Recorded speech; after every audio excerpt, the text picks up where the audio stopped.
चर्चा फिल्म करके सभी भगवान का भजन होगा। माँ सरस्वती के दरबार में सभी भगवान का भजन होगा। सीता चली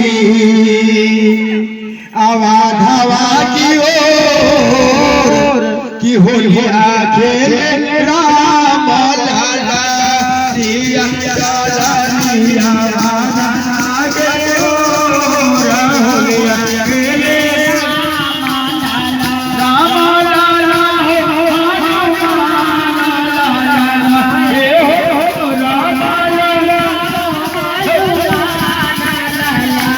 सीता चली आगे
Gora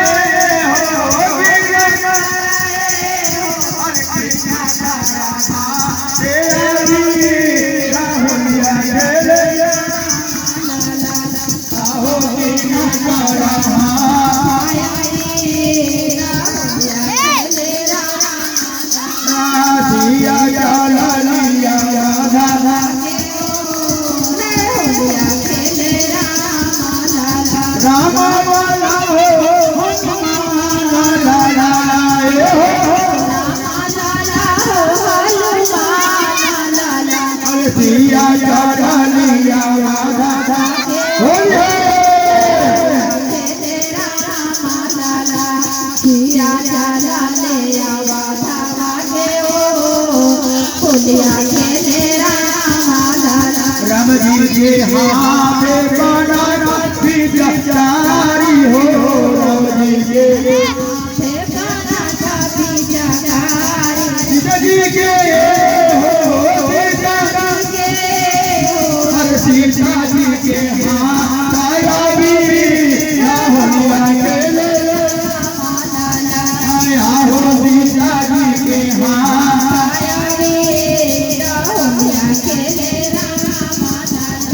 सीता चला लिया राधा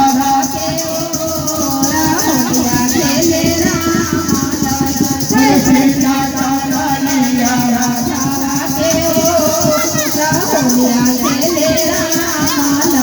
किनकारा भी लाली रे पगारिया हो किनकारा भी किनकारा हो अरे किनकारा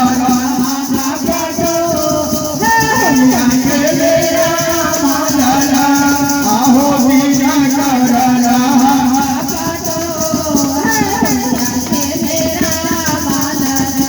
सीता चला लिया राधा राजे राम लाला हनुमान लाला रे हो अरे सिया चला लिया राधा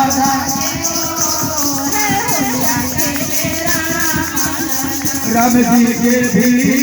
ले लाला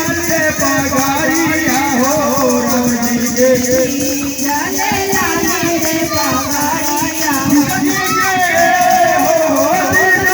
अरे सीता जी के यहाँ बाटो राहुलिया के